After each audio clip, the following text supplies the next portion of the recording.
Yo, what's good, Rovers? Today I'm going to be making an in-depth guide on Danjin. This is going to be probably a long or short video, I'm not too sure. But basically, I'm going to be giving you all the information I know on Danjin and the best ways to play her, and basically making it where you can get her combos off a little easier without her dying. So let's go ahead and get into it. First, we're going to talk about her combos. Her combos are actually not even that hard to get into or to get off. I already made a video on 5 reasons why you should play Danjin. If you haven't watched that yet, you should probably go watch that. I gave a little bit of an example on there and some reasons why you should play Danjin, so it would be probably better to watch that video before this one. Let's go ahead and get into it. Danjin combos are actually super easy. I'm gonna go ahead and start off without wasting your time. So first, the combo you want to do first all the time when you're using her, at least when you don't have it on her, is you're gonna do basic, and then spam skill. And now you see this like flower looking thing on them. You want to make sure that is on the enemy at all times when using Danjin. This mark flower thing is gonna make you do more damage.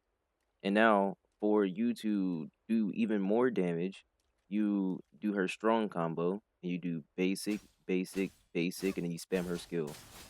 And she does this long combo and she does a lot of damage to enemies with the mark on them. So basically the full combo will go basic, spam skill, basic, spam skill. And then you could throw her ult in there if you want to. Good thing to know that Danjin ultimate stops time. So in things like Tower Adversity or Hologram, you can help yourself by stopping the timer. So now we're going to talk about Danjin's easy teams to not die, or just easy teams to play her in, to make her where she can feel a little better and you don't have her on the field all the time and she end up dying because you're just spamming her skill. So we're going to go and get into it. Danjin teams are actually pretty free to play. You can easily just run her, Mortefi, and Baizi. This team works super easily. But if you don't have a character like Mortefi, you can run this team and this works. Or you can even run Senha and this works. But if you use your 5-star selector or you end up pulling Verena, you could run Danjin, Mortefi, Verena. If you don't have Verena, you can even use Genshin.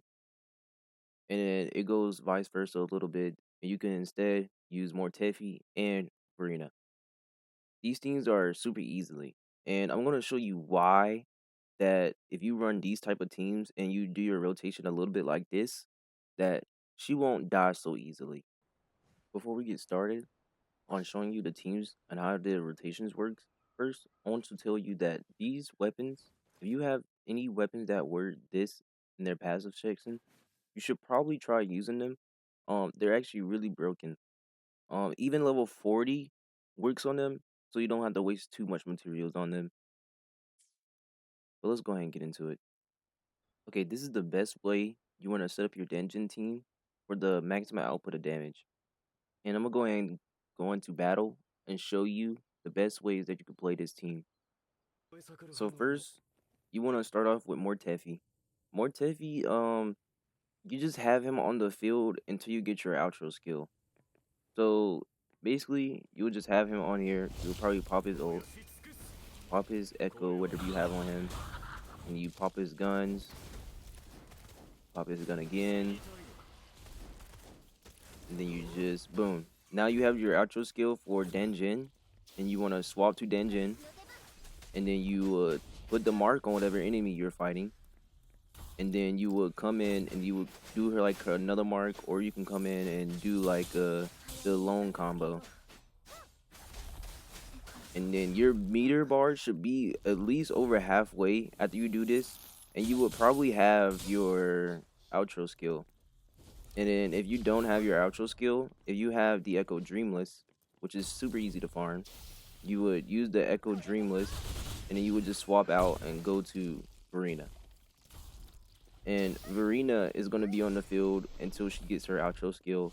And then if you have the weapons that I suggested, leveling up to at least level 40, then you should be able to get your outro skill pretty fast. So you would just pop her ult, pop her echo, pop her skill, and then you could even like jump and use her heal, and then you should have her outro skill. And then once you get her outro skill, you go to Mortefi, and then you could just pop his ult, pop his echo, and then you do the same thing, keep him on field until you get his outro skill. And then boom, got his outro skill. You put Danjin back on the field, and then you put the mark back on whatever enemy that you fighting. And then once you put the mark on them, you can either go in with the full combo or you can just do her hold attack, and then you will kill. There's really no harder way you can play this team. It's like super simple, especially with the weapons I gave you to level up, especially at level 40. They're like super easy and makes the team run a little better. So if you do have these weapons, I would suggest leveling them up. Um, if you think builds wise, um, that they need like a lot of energy like mine have, they really don't. It just makes them run a little bit better. If anything, you just need this weapon. This weapon is really all you need on both your characters with this passive. This passive really helps the teams. Not on just Danjin's, but multiple. And that'll be it for Danjin's teams. And basically the ways you could run her. You will basically run her like that on any other team. You would just run it the same way. So you're basically just swapping in on Danjin after the first character, and then swap it out on Danjin, and then swap to the other character, and then you swap to the second character that's not Danjin, and then that second after that second character you go into Danjin, and you will have basically your full bar, which does a lot of damage, and that'll be it for Danjin's teams. Okay, now we're gonna be talking about Danjin's negative edge with her Dreamless Echo. This is super simple, and if you're wondering what negative edge is, I'm gonna put in the pin comment in description the founder of this, at least for what I know. He learned it from fighting games. His name is EO. I'll pin him in the description and in the comments. You can check him out. It's super easy. All you do is literally just click the echo, and then you can swap off her. And basically, the echo will still keep attacking, and you don't have to worry about Danjin taking damage because she does take damage inside the echo form. And that'll be it for the Dreamless Echo negative edge. Okay, now we're going to be talking about Danjin dupes and a little bit about her traces. So let's go and get into it. Her first dupe. It's pretty simple. You basically wouldn't really notice that you're triggering this one because you just trigger this one by using her skill. It basically has 100% uptime, and just know that you get more damage. The second one, it's the same thing. You just basically get more damage out of her skill, and that's really it. The third one is just more ultimate damage. Her fourth dupe. This one is probably her best dupe. If you get her here, it's really good. So this basically has a 100% uptime too. I'll show a clip of like what triggers this one, but it basically is just whenever you get her stuff halfway, her forte skill. Her fifth dupe. This one is just another just more damage. This basically has 100% uptime too. And then her last dupe is just basically a team wide buff, and this applies for her too, just after you use her heavy attack. And that's gonna be it for her dupes. And now we're gonna go into her traces. And this one right here is quite an interesting one. It actually helps build your forte meter up a little faster.